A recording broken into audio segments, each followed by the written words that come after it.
Amritsar bio वाला online class में फिर से आपका स्वागत है। मैं आज लेकर आया हूँ क्लास 12 के विद्यार्थियों के लिए फिजिक्स पार्ट। इनमें से जितने भी मैं बताऊंगा सभी प्रश्न यहीं से आएंगे, तो इसलिए मैं आपसे कहूँगा इसको 100% जाके अपने बुक में या नोट्स में या विद्या अवतार में देख लीजिएगा। 70 नंबर तो इनमें से पक्के हो जाएंगे। इसमें पहला प्रश्न आपका होगा कूलाम का नियम।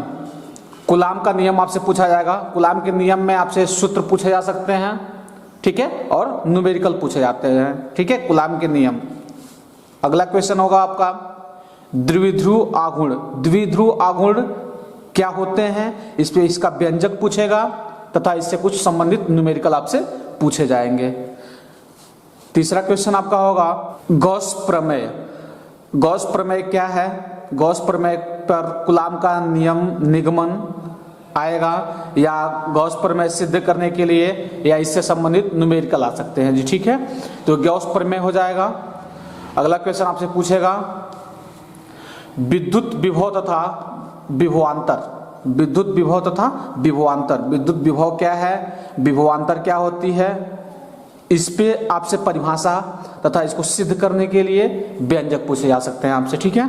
अगला क्वेश्चन आपका होगा इलेक्ट्रॉन बोल्ट। इलेक्ट्रॉन बोल्ट पर आपसे क्वेश्चन पूछे जाएंगे, इस पे न्यूमेरिकल आएंगे। या फिर अगला क्वेश्चन क्या हो सकता है, ओम का नियम आपसे पूछ सकता है जी, तो ओम का नियम पे न्यूमेरिकल आएंगे या ओम का नियम आ सकता है जी। अगला क्वेश्चन है आपका विद्युत प्रतिरोध। या विद्युत प्रतिरोध आएगा या तो इसको छोड़ के क्या आ सकता है, विशिष्ट प्रतिरोध आ सकता है, ठीक है। विशिष्ट प्रतिरोध में संबंध क्या है, ठीक, या इस पे न्यूमेरिकल आपके पूछे जा सकते हैं। अगला क्वेश्चन है आपका प्रकाश का अपवर्तन। प्रकाश का अपवर्तन, इसकी परिभाषा पूछे जा सकते हैं। प्रकाश से संबंधित अपवर्तन, परावर्तन यह पूछेंगे, इस पे न्यूमेरिकल आएगा या इसके सूत्र का निगमन आपसे करने के लिए कह सकता है, सूत्र निगमन भी हो जाएगा। आगे आपका आएगा हाइगेंस का तरंग सिद्धांत, ठीक है, हाइगेंस का तरंग सिद्धांत, इस पे पूछेगा या तो विवेचना कीजिए या इसका नियम बताइए और इससे संबंधित कुछ आपसे न्यूमेरिकल्स पूछे जा सकते हैं। आगे क्वेश्चन आपका रहेगा तो रेखीय आवेश घनत्व तथा आवेश का पृष्ठ घनत्व, इससे आपसे संबंधित क्वेश्चन पूछे जाएंगे, परिभाषा पूछेगा या इसको सिद्ध करने के लिए ऐसे न्यूमेरिकल्स आ सकते हैं जी, ठीक है। आगे क्वेश्चन आपसे पूछेगा समांतर प्लेट संधारित्र की धारिता बताइए। समांतर जो प्लेट संधारित्र की धारिता आपको बताना है, इसका आपसे चित्र पूछ सकता है और इसका व्यंजक भी पूछ सकता है जी, ठीक है, तो ये आप पूरी तैयारी करके जाएंगे। अगला क्वेश्चन होगा अनुगम वेग। आपसे पूछ सकता है अनुगम वेग या नॉर्मलता या फिर आपसे पूछे जा सकते हैं फॉर्मलता। इन तीनों में से कोई ना कोई जरूर आएगा जी, ठीक है। अनुगम वेग पूछ सकता है, नॉर्मलता पूछ सकता है, फॉर्मलता पूछ सकता है, इससे संबंधित न्यूमेरिकल्स परिभाषाएं आपके पेपर में पूछे जा सकते हैं। अगला प्रश्न होगा आपका धारा और अनुवेग में संबंध आपको बताना है। धारा और अनुवेग में संबंध बताना है या फिर इससे प्रमेय पूछे जा सकते हैं आपसे, ठीक है। नेक्स्ट नंबर क्वेश्चन होगा स्नेल का आंतरिक प्रतिरोध। स्नेल का आंतरिक प्रतिरोध व्यंजक सहित आपको लिखना होगा जी, ठीक है। स्नेल का आंतरिक प्रतिरोध व्यंजक सहित आपको लिखना होगा।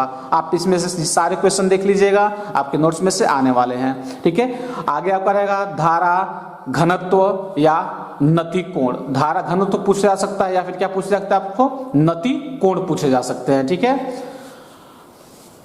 आगे रहेगा आपका लॉरेंज बल। या तो आपसे लॉरेंज बल पूछे जाएंगे या फिर एम्पियर पूछे जाएंगे, एम्पियर का परिपथी निगमन पूछे जाएंगे, ठीक है। लॉरेंज बल या एम्पियर का परिपथीय निगमन, इससे आपसे संबंधित न्यूमेरिकल्स पूछे जाएंगे। इससे संबंधित आपसे क्या पूछे जाएंगे, न्यूमेरिकल पूछे जाएंगे, ठीक है। अगला क्वेश्चन रहेगा स्वप्रेरण। या तो स्वप्रेरण पूछेगा या तो कोलराउस का नियम आपसे पूछेगा, या स्वप्रेरण पूछ सकता है या फिर क्या पूछेगा, कोलराउस का नियम बताइए। आगे क्वेश्चन आपका पीएनपी तथा एनडीएन ट्रांजिस्टर, ठीक है। पीएनपी तथा एनडीएन ट्रांजिस्टर के चित्र आपसे पूछे जाएंगे या चित्र आएंगे या फिर क्या आपसे पूछेगा, इसका निगमन करने के लिए पूछेगा जी। आगे आपका आएगा और गेट या नैंड गेट आपसे पूछे जाएंगे चित्र सहित, इसका सूत्र भी लिखना होगा आपको, ठीक है। और गेट या नॉन गेट चित्र सहित या फिर आपको सूत्र पूछे जाएंगे, ठीक है। आगे क्वेश्चन आपको मिलेगा, आगे क्वेश्चन मिल रहा है प्रतिरोध तथा विशिष्ट प्रतिरोध में अंतर बताइए। प्रतिरोध आपको बताना है प्रतिरोध क्या होती है या फिर विशिष्ट प्रतिरोध में क्या अंतर है ये आपको बताना है जी, ठीक है। आगे क्वेश्चन रहेगा किरचॉफ का नियम। किरचॉफ के नियम में आपसे प्रथम नियम, द्वितीय नियम या बोल्ट संबंधित नियम, ठीक है, या इसका पूरा संबंध पूछा जाता है। आगे आपसे क्वेश्चन पूछा जाएगा किरचॉफ का नियम।